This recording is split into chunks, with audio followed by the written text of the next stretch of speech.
ইতিহাসের অন্যতম ভয়াবহ দাবানলে পুড়ে ছারখার হচ্ছে যুক্তরাষ্ট্রের ক্যালিফোর্নিয়া রাজ্য। দমকা বাতাসের কারণে ৭ দিনেও আগুন নিয়ন্ত্রণে আনা যায়নি। বন বিভাগ থেকে ফায়ার ডিপার্টমেন্ট, বিজ্ঞান গবেষণা কেন্দ্র থেকে শুরু করে সামরিক প্রযুক্তি প্রতিষ্ঠান সবাই যেন এক মহাযুদ্ধে নেমেছে আগুনের বিরুদ্ধে। আকাশ থেকে উড়োজাহাজ পানির ঝর্ণা ঢালছে, গোলাপি পাউডার ছেটানো হচ্ছে, আবার কোথাও ড্রোন ঘটনাস্থলের গভীরে ঢুকে আগুনের গতিবিধি নির্ণয় করছে। সবকিছু একত্রে পর্যবেক্ষণ করছে স্যাটেলাইট আর আর্টিফিশিয়াল ইন্টেলিজেন্স।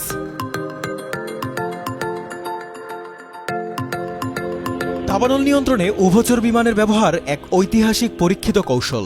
এক্ষেত্রে সবচেয়ে কার্যকরী ধরা হয় কানাডায় তৈরি সুপার স্কুপার বিমানগুলোকে। প্রতিবার এটি প্রায় ৬,০০০ লিটার পানি নিয়ে একেবারে ঝর্ণার মতো আগুনের উপর ঢেলে দেয়। বিশেষ করে বড় কোনো জলাশয় বা সমুদ্র উপকূল থেকে মাত্র ১২ সেকেন্ডে পানি ভরে ফিরে আসতে পারে এই বিমান। এবারের ক্যালিফোর্নিয়ার দাবানলে বোম্বার্ডিয়ার 415 মডেলের 4টি সুপার স্কুপার ছুটে বেড়াচ্ছে আগুন নেভাতে। পাহাড় ও দুর্গম এলাকার মধ্যেও এরা যথেষ্ট দক্ষতায় কাজ করছে। তাদের পাশাপাশি হেলিকপ্টার ও অন্যান্য আকাশযান থেকে পানি, ফোম ও রাসায়নিক ছেটানো হচ্ছে।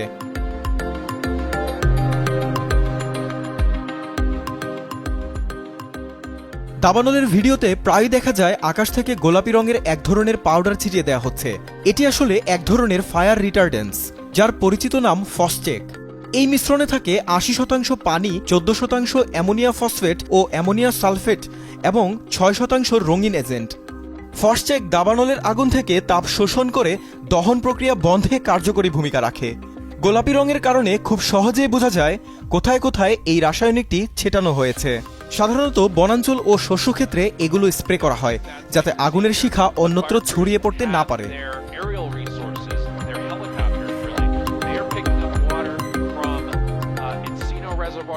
যেসব এলাকায় মানুষের বসতি বেশি, যেখানে ঘরবাড়ি ও গুরুত্বপূর্ণ স্থাপনা রয়েছে, সেখানে শুধু পানি বা ফসচেক নয়, বাড়তি নিরাপত্তার জন্য ক্লাস এ ফোম ও ব্যারিকেড ফায়ার জেল ব্যবহার করা হয়।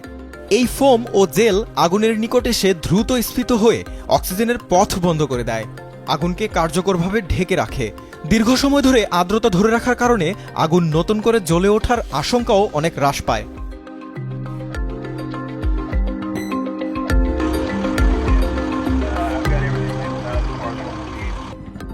দাবানলের ধোঁয়া এতটাই ভারী হয়ে উঠতে পারে যে অনেক সময় সেখানে হেলিকপ্টার বা বিমান থেকে কাজ করা কঠিন হয়।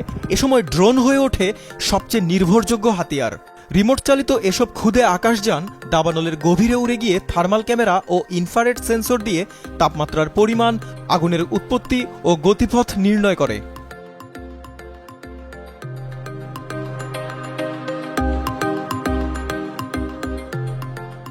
অদ্ভুত কিন্তু কার্যকর একটি কৌশল হলো নিয়ন্ত্রিত আগুন সৃষ্টি করা।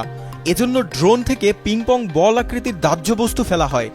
এগুলো আগুন ধরিয়ে দেয় নির্দিষ্ট অঞ্চলে, যেন বড় দাবানলটির পথে ফাঁকা বা নিঃশেষিত অঞ্চল তৈরি হয়, যা আগুনের বিস্তার ঠেকায়।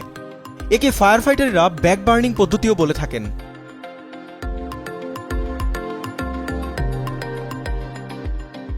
দাবানল পর্যবেক্ষণে লকহিড মার্টিন তাদের স্মার্ট স্যাটেলাইট প্রযুক্তি কাজে লাগাচ্ছে।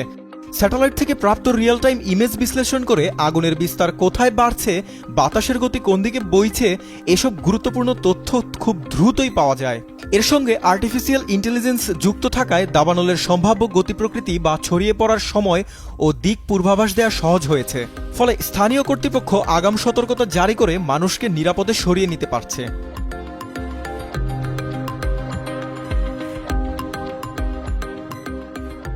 কিছু রিপাবলিকান নেতা দাবানল নিয়ন্ত্রণে ক্লাউড সিডিং এর পরামর্শ দিয়েছেন। এই পদ্ধতিতে মেঘের মধ্যে রাসায়নিক পদার্থ যেমন শুষ্ক বরফ, সিলভার আয়োডাইড, পটাশিয়াম আয়োডাইড ইত্যাদি ছিটিয়ে কৃত্রিমভাবে বৃষ্টি নামানোর চেষ্টা করা হয়। যদিও প্রচণ্ড শুষ্ক আর পরিষ্কার আকাশে এ পদ্ধতি সচরাচর কার্যকর নয়।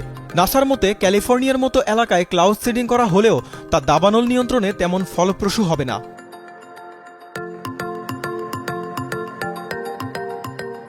তবে গবেষকরা বলছেন সামনের দিনে হয়তো আবিষ্কার হবে এমন সব প্রযুক্তি যা আগে থেকেই আগুনের সম্ভাব্য এলাকায় পানির আস্তরণ বানিয়ে রাখবে বা গাছের পাতায় বিশেষ রাসায়নিক স্প্রে করে তাদের আরও প্রতিরোধী করে তুলবে। অথবা আগে থেকেই স্যাটেলাইটের মাধ্যমে বিজ্ঞপ্তি মিলবে, অতি দ্রুত মানুষও সরে যাবে নিরাপদ স্থানে। সেদিন হয়তো আগুনের সঙ্গে লড়াইটা হবে আরও ছোট, আরও নিয়ন্ত্রিত, ঘটবে আরও কম প্রাণহানি, একই সাথে সম্পদের ক্ষয়ক্ষতিও হ্রাস করা যাবে। জাকারিয়া হোসাইন, যমুনা নিউজ।